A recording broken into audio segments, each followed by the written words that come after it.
Hola amigos y amigas, estos son los Duchos Económicos, un espacio en el cual tratamos temáticas relacionadas al mundo de la economía, compartimos datos relevantes y conversamos con expertos en cada programa. El tema de hoy brindará pautas para conseguir un empleo, se enfocará en recomendaciones desde la oferta laboral, desde las actitudes de cada persona, desde las decisiones que podemos optar para conseguir un empleo. Para tratar esta temática tenemos el gusto de conversar con el ingeniero Víctor Hugo Ramírez, quien es gerente general de la distinguida empresa Great People Consulting Group. Víctor Hugo, buenas noches, bienvenido. Muy buenas noches, Juan Carlos, agradecido por la invitación y obviamente a toda tu audiencia. Gracias, Víctor Hugo. El tema de hoy determina una coyuntura muy problemática, es decir, 2 de cada 5 personas a nivel nacional tienen un empleo adecuado al mes de septiembre, mientras que a nivel rural y en tanto de las mujeres, 1 de cada 5 personas tiene empleo. En el subempleo, el sector formal se ha reducido, el empleo doméstico e informal han crecido entre el septiembre 2022 y 2021. Dado estos panoramas, vamos a topar 5 principales puntos, desde el fortalecimiento de las competencias de cada persona, el nivel de educación, ¿no es cierto?, la autoeducación, las carreras más especializadas, más técnicas, la importancia del networking y redes sociales, la marca personal y la generación de voluntariado, y un formato de presentación de hoja de vida que ha sido una recomendación que nos han hecho desde el público. Víctor Hugo, ¿cuáles son las competencias que se puede potencializar desde cada persona para tener una mayor probabilidad de ser contratado? Muchas gracias, Juan Carlos, por la pregunta y también a todos tus radioescuchas y televidentes. La verdad es que hoy, para poder darte una respuesta, es necesario crear el contexto y el escenario. Hoy vivimos un mundo denominado VICA, que es el acrónimo de volátil, incierto, complejo y ambiguo. Eso es básicamente lo que vivimos hoy en día. Y esta descripción del escenario laboral y del mercado económico tiene que ver fundamentalmente con una estrategia de combate y de guerra que fue desarrollado en el ejército de Estados Unidos. Volátil porque hoy los cambios son turbulentos, incierto porque la verdad no tenemos la capacidad para predecir las situaciones en el futuro, y finalmente tenemos la complejidad y la ambigüedad que impide que nosotros sepamos exactamente cómo vamos a avanzar en el mundo de los negocios. Y es por eso que se hace necesario desarrollar algunas competencias que yo podría denominarlas simplemente como valentía. Hoy se requiere muchísima valentía gerencial para poder trabajar en este escenario. Por otro lado, necesitamos trabajar con mucha adaptabilidad y capacidad de ajuste a los escenarios. Es decir, que debemos desarrollar una competencia de flexibilidad que nos permita trabajar en este escenario. Lo mismo es importante, clave y crítico trabajar en nuestras competencias del manejo de la ambigüedad, porque como te he mencionado, tenemos todos estos procesos y obviamente hay 2 competencias adicionales que son claves e importantes. Dado el escenario de incertidumbre, la probabilidad de fracaso es muy alta. En realidad, del conocimiento empírico podemos afirmar ahora que tenemos un 55% de probabilidad de tener éxito haciendo todas las cosas bien, porque hay muchos factores que están fuera de nuestro control. Por lo tanto, es necesario desarrollar una competencia denominada resiliencia. Y finalmente, tener la posibilidad de incorporar 2 tipos de pensamiento, por lo menos, que nos permita trabajar en esos enfoques futuristas, pensamiento estratégico y pensamiento sistémico. Y como te habrás dado cuenta, estas son competencias blandas, son competencias conductuales que no tienen que ver con el conocimiento. El conocimiento hoy es un requisito y por eso es importante trabajar en nuestro grado de empleabilidad, de certificación y de formación de manera clave, porque estos son requisitos nada más, pero lo que nos permite asegurar el éxito y sobre todo la vinculación a una organización, hoy por hoy son las competencias conductuales. Víctor Hugo, y desde una persona, ¿no es cierto?, que esté en búsqueda de empleo, ¿Cómo puede potencializar la resiliencia que usted mencionó, esta adaptabilidad, esta valentía gerencial y tratar de mitigar este contenido incierto que hay en el panorama actual? Una muy buena pregunta. La verdad es que no tengo respuesta, pero desde la experiencia te podría decir que lo que hoy necesitamos es tener la actitud del pionero. Y la actitud del pionero, fundamentalmente, es aquella que demostraron esos personajes del oeste americano, que cuando arribaron a Estados Unidos, y no sé si tú has visto un mapa de ese país antes de la colonización del oeste americano, en realidad no hay una figura que establezca cómo es la ribera del continente en esa época. Y lo que tenía el pionero norteamericano eran tres características. Y creo que para todo lo que te he mencionado es necesario trabajar en esas tres. Valentía, es decir, entender que hay cosas que nos dan miedo, pero enfrentarlas y hacer las cosas que nos dan miedo. Esa es la valentía. Es decir, no es de eliminar el miedo, sino hacer las cosas que nos dan miedo. Cuando carecemos de miedo es porque tenemos algo que se llama osadía y no buscamos personas osadas, sino personas valientes. La otra es la constancia. Si tú te observas, estos pioneros intentaban una y otra y otra y otra vez el poder avanzar hacia lugares desconocidos. Y eso es lo que estamos enfrentando ahora. Escenarios futuros desconocidos y que definitivamente están transformando nuestras vidas. Y finalmente, la intuición, que es la capacidad de poder establecer una situación de futuro con poca información. Por eso es importante desarrollar estas habilidades internas, como la valentía, la constancia, que es una actitud, y finalmente la intuición, que es la capacidad de incorporar conocimiento a través de las experiencias que vivo, que me permita definitivamente establecer, no necesariamente con acierto, pero una situación futura en base a la información que poseo. Excelente. Eso. Muchas gracias, Víctor Hugo, muy claro. Y en cuanto a las competencias blandas conductuales, ¿no es cierto? ¿Qué otros factores pueden incidir que están fuera o dentro de nuestro control para aumentar nuestra probabilidad de encontrar empleo? Entender qué buscan los empleadores. Eso es clave. Y quiero plantear algo que posiblemente, no sé si lo habrán escuchado o leído, pero creo que desde la experiencia como cazador de talentos y como director de una firma que trabaja en gestión de personas, puedo afirmar que a través de esta experiencia, hoy los empleadores tienen dos conceptos claros. Algunas organizaciones que generan empleo ofrecen trabajo y otras organizaciones ofrecen carrera, que es una diferencia sustancial entre lo que ofrecen.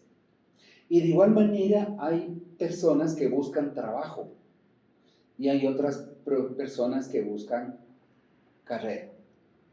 Por lo tanto, es importante entender que si yo voy a buscar trabajo, es posible que haya algunas competencias duras y requisitos que cumplir en ese sentido. Pero cuando el empleador busca profesionales que hagan carrera en la organización, lo que busca es talentos. Y eso es importante. Por esa razón, yo lo que creo es que cada vez en el trabajo no nos pagan por trabajar. Y la mayor cantidad de empresas y de empresarios no te pagan por el trabajo que haces, sino por los resultados que logran a través de tu trabajo. Es por eso que es necesario entonces tener la posibilidad de trabajar en el conocimiento y en la actitud, de tal manera que nosotros podamos descubrir el talento y potenciarlo de tal manera que te vuelvas atractivo para el empleador. Así que yo te diría que en síntesis es importante formarse, porque hoy es necesario contar con títulos universitarios de tercero y de cuarto nivel. Eso simplemente es el equivalente a un pasaporte. El pasaporte, si tú te das cuenta, simplemente es un documento que te permite salir del país. Sin embargo, para incorporarse o pasar la frontera a otro país, es necesario contar con una visa. Tú puedes tener un pasaporte ecuatoriano, pero no necesariamente te permite ingresar a Canadá o a Estados Unidos. El desarrollo de estas competencias conductuales, comportamentales, es la visa para ingresar a las organizaciones. Y cada vez las organizaciones piden personas empleables, con una orientación a resultados, con una profunda convicción de trabajo en equipo y con enorme liderazgo. Eso es como las competencias mínimas necesarias para y buscar un empleo, porque debo entender qué es lo que necesita el empleador. Excelente, Víctor Hugo, muchas gracias, muy claro. Y claro, ya de cajón respondió 2 o 3 preguntas que le teníamos preparado. Pero en cuanto a la educación, quisiera topar el tema de la autoeducación, ¿cierto? ¿Cuáles son las carreras y estudios más solicitados actualmente en el mercado laboral, ¿no es cierto? Hay datos de la CENESID que recalca que el derecho, la educación, ingeniería, servicios relacionados a la salud han tenido un número de titulaciones mayores entre los años. En realidad es muy importante decirte algo. Hoy estamos iniciando algo que se llama Revolución Industrial 5.0. En realidad no estamos iniciando. ¿Qué iniciamos hace unos años atrás? Nosotros nos hemos consolidado ya en un momento económico de la Revolución Industrial 4.0. Solamente para hacer un poco de historia, la Revolución 1.0 es cuando se incorpora el vapor a la economía, a los sistemas productivos y empieza a generarse la producción en serie. La 2.0 tiene que ver con la incorporación de la energía eléctrica en procesos productivos. La revolución 3.0 tiene que ver con la incorporación de la computación y obviamente eso hace que se transforme el trabajo. Pasemos del trabajo duro a un trabajo inteligente, porque en las 2 primeras revoluciones se valoraban las competencias motrices, corporales del individuo. Sin embargo, cuando se incorpora la computadora, pasamos de un trabajo del cuerpo, del body work, a smart work, que es el trabajo inteligente. Y la revolución 4.0 es cuando se incorpora el Internet, y hablamos del Internet de las cosas, al trabajo, con lo cual podemos procesar y comunicar la información de una manera mucho más rápida y veloz. Pero la 5.0 tiene que ver con la incorporación de la robotización en los modelos productivos y en la sociedad. Consecuentemente, cuando tú me preguntas qué es lo que podríamos mirar en el futuro como formación, es todas las carreras que tienen que ver con ciencia y tecnología. Porque hoy buscamos personas con inteligencia digital. Y eso es clave. Entonces, el estudio de matemáticas, el estudio de física, el estudio de ciencias, de estadística, eso es lo que nos ayuda muchísimo actualmente a trabajar en el desarrollo de la información. Y quiero comentarte que desde mi punto de vista la información no existe. Nosotros la creamos. Lo que existen son datos. Y cuando relacionamos los datos es cuando construimos y creamos información. Por lo tanto, la búsqueda de la información es clave y crítica para este mundo que todavía no conocemos. Habrá en el futuro muchísimos puestos de trabajo que no tienen nada que ver con los puestos de trabajo actuales. Por esa razón, recomendamos trabajar en esto.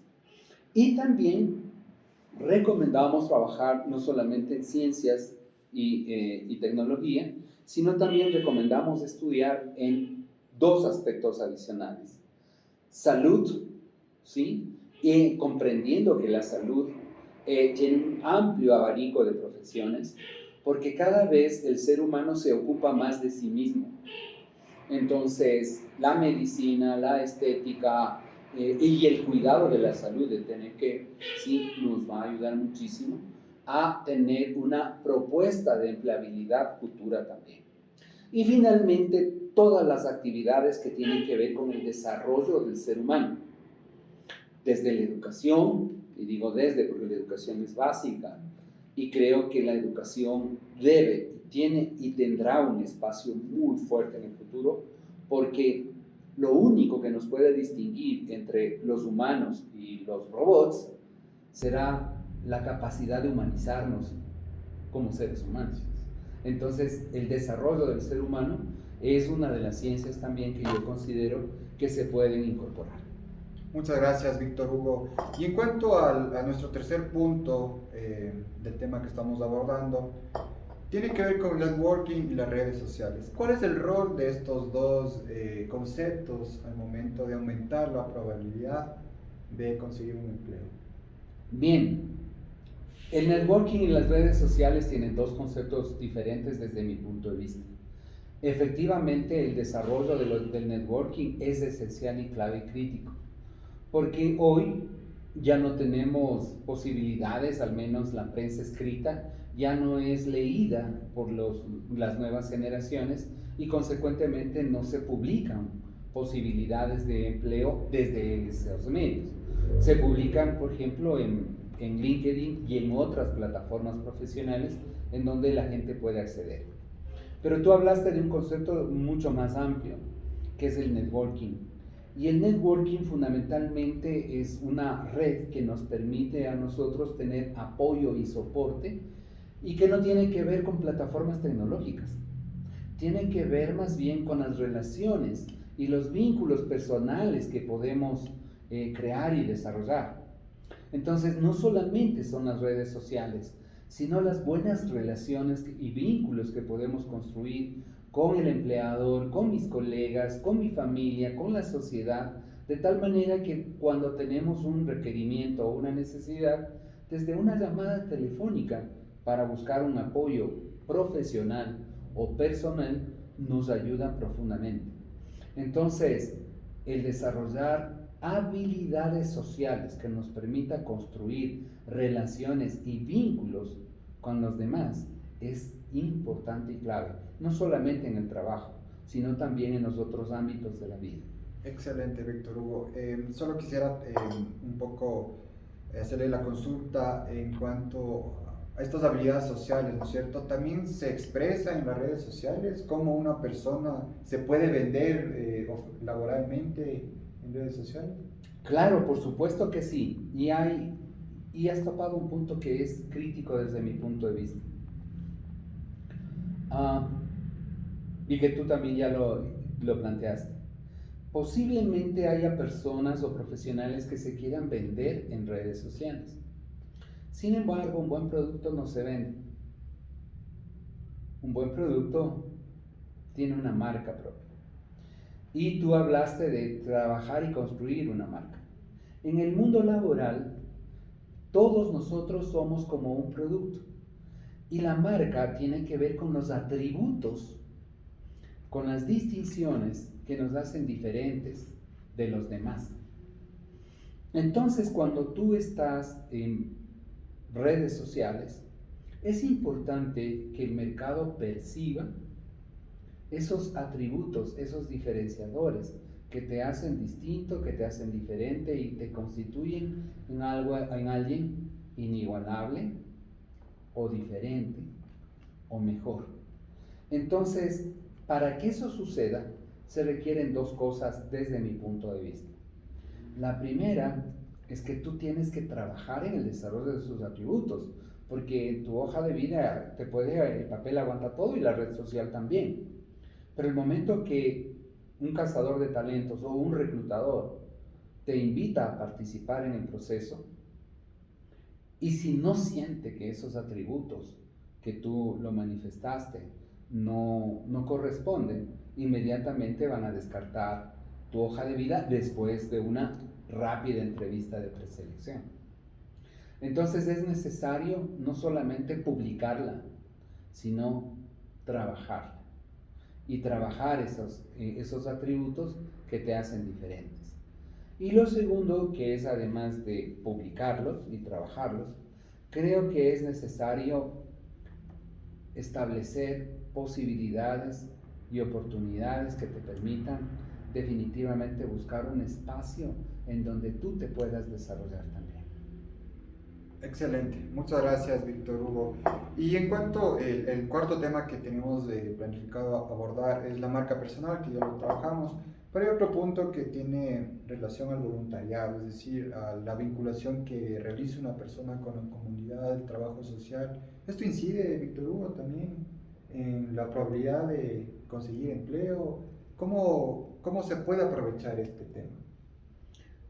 Los conceptos de liderazgo han cambiado sustancialmente. Ya no tenemos a ese líder con un pensamiento guerrero. Hoy el liderazgo en el siglo XXI es un liderazgo altruista. Lo que buscamos en las personas y en los profesionales es un liderazgo de servicio. Y cuando tú hablas de la comunidad y de la sociedad, eso es lo que buscamos.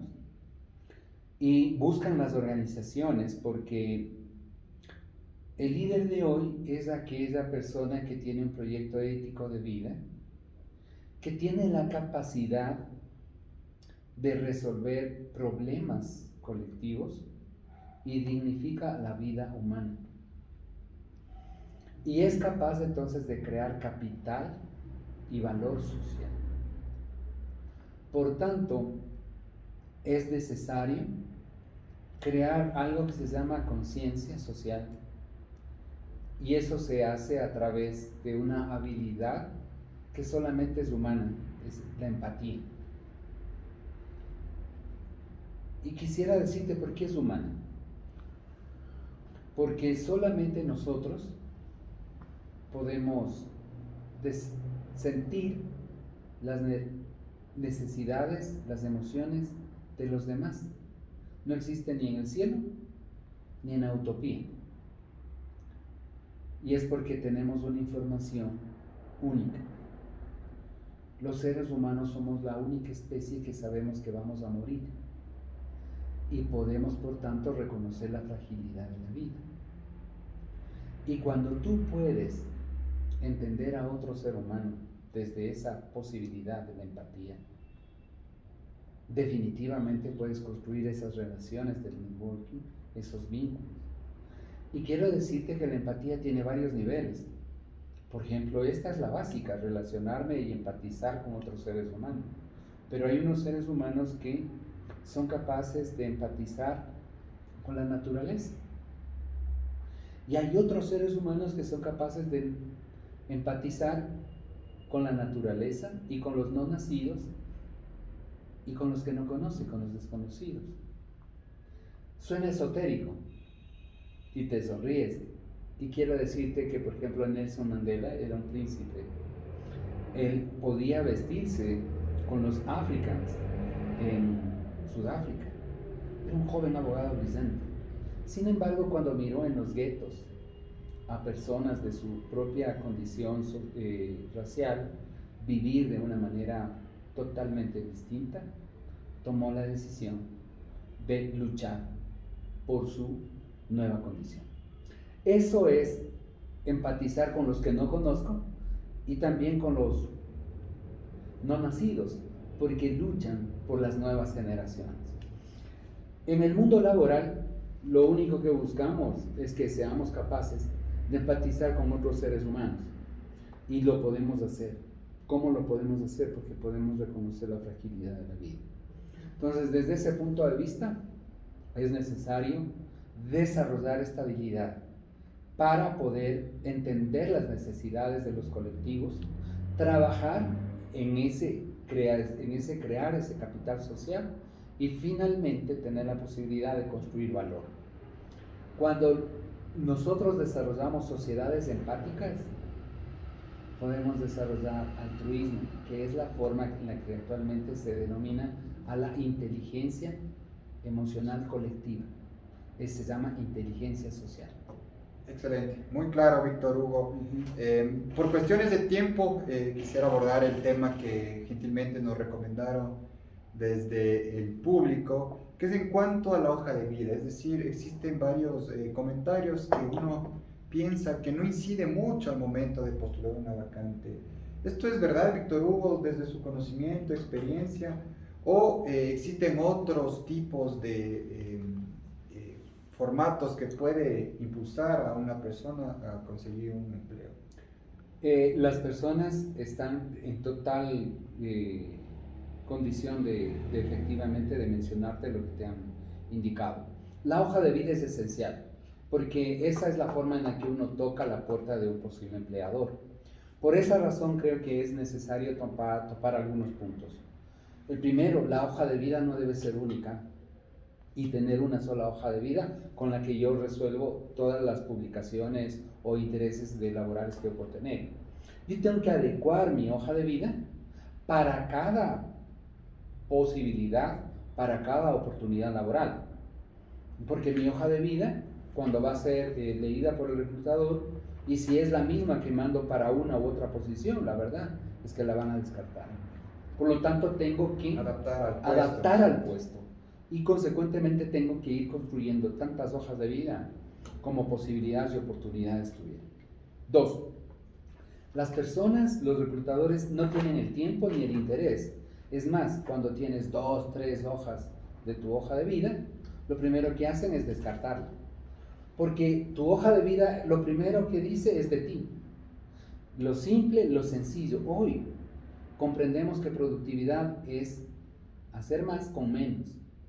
Por lo tanto, si tú tienes una hoja en tu hoja de vida, todos lo vamos a valorar, porque sabemos que eres conciso, asertivo en la comunicación y que sabes manejar resúmenes y pensamientos que te permiten construir una hoja de vida en una sola página. ¿Sí? En el peor de los casos podrías tener hasta 2, pero se valora muchísimo el contar con una sola. Y luego tener una estructura.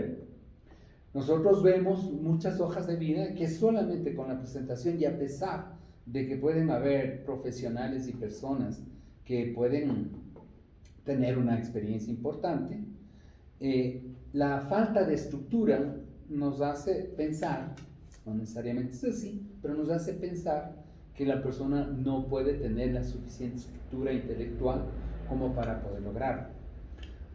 Todo lo que pasa afuera es por lo que pasa adentro.